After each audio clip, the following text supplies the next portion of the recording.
In 1981, audiences packed theaters for a Bill Murray comedy about Army life, and got a surprise that left their jaws on the floor.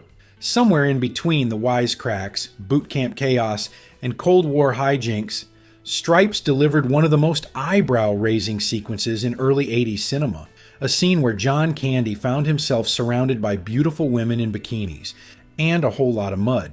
On paper, it sounds like a dream gig for any comic actor. In reality, let's just say Candy was sweating for reasons other than the stage lights. But we'll get to that later. First, let's talk about how Stripes even happened. The movie's story began not with Bill Murray and Harold Ramis, but with an idea that could have been a completely different kind of comedy. While heading to the premiere of Meatballs, director Ivan Reitman had the spark. What if counterculture heroes Cheech and Chong joined the Army? He pitched Cheech and Chong join the Army to Paramount, and the studio bit. But when the comedy duo demanded total creative control, the deal fell apart faster than a folding camp chair. Enter Harold Ramis. He was already Hollywood comedy royalty behind the scenes, co-writing Animal House, Meatballs, and Caddyshack. A producer floated the idea, rewrite the script for yourself and Bill Murray, tailor it to your strengths, and we'll make this thing. Ramis agreed, but there was a catch. Columbia Pictures didn't think he was leading man material. They even auditioned Dennis Quaid for the part of Russell. The only reason Ramis got the role, Bill Murray refused to work with anyone else.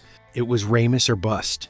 Casting came together in a wonderfully chaotic way. Sean Young was brought in basically on her looks alone.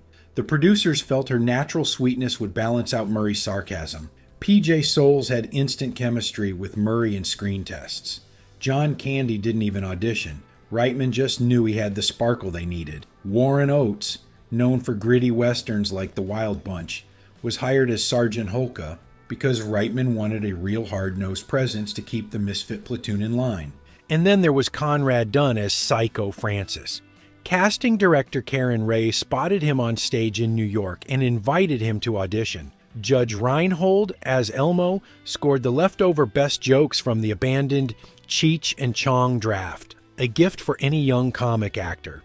Reinhold later said that because Murray improvised so much, he felt like he was in a master class in comedic timing every day on set. Filming began in November 1980 at Fort Knox, Kentucky, and the production had the run of the place. The boot camp scenes were shot on real Army training grounds.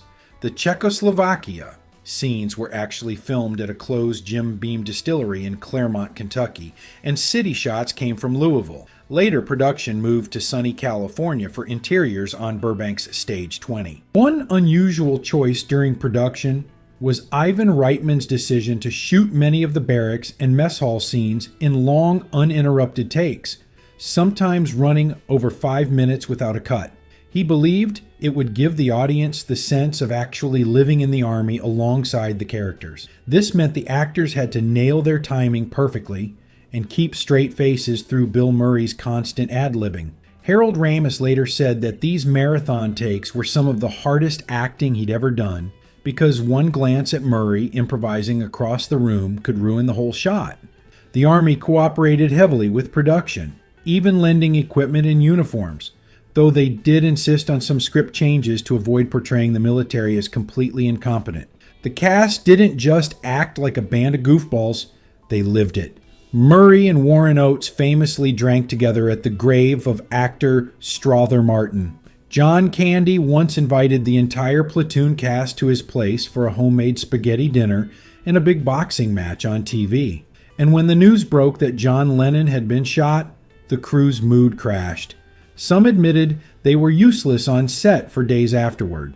Director Ivan Reitman had a knack for getting authentic reactions out of his cast, sometimes by not warning them what was coming.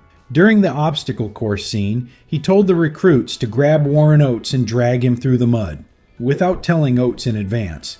They chipped one of his teeth in the process, and Oates was not amused.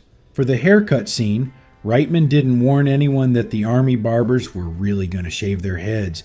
John Candy walked out looking like he'd lost a best friend, and yes, that's his real hair he picks up sadly in the scene. There was even a subplot you'll never see. an elaborate 9-minute LSD sequence where Winger and Russell accidentally get deployed to fight rebels in the Colombian jungle. Columbia Pictures loved it, but Reitman cut it, worried it would derail the film's tone. Some crew members still call it the lost reel of Stripes. Off camera, Bill Murray was a master of on-set pranks. He'd sneak into the extras' barracks at night to rearrange their cots, swap uniforms, and leave cryptic notes. One morning, the extras came out in mismatched boots, and production lost half a day of shooting. Harold Ramis, ever the straight man, would sometimes dryly narrate Murray's chaos just to keep the crew laughing. Now, let's talk about the scene that fans still rewind. The mud wrestling match. The setup is classic Stripes. A group of recruits ends up in a low-rent nightclub where, for reasons only 80s comedies can explain, bikini-clad women wrestle in a giant pit of mud. John Candy's character gets roped in, and chaos ensues. Here's the thing. This wasn't in the original script. Reitman came up with it on the spot during production. You'd think Candy, surrounded by gorgeous women in skimpy outfits, would be thrilled. Nope. He hated the idea. He told the director he was worried he'd look like a fat pig rolling around in the muck, and begged them to cut it. Reitman insisted, promising it would be one of the funniest scenes in the movie. Candy reluctantly agreed, but he was so uncomfortable during filming that he sweated buckets. Not from exertion, but from pure anxiety.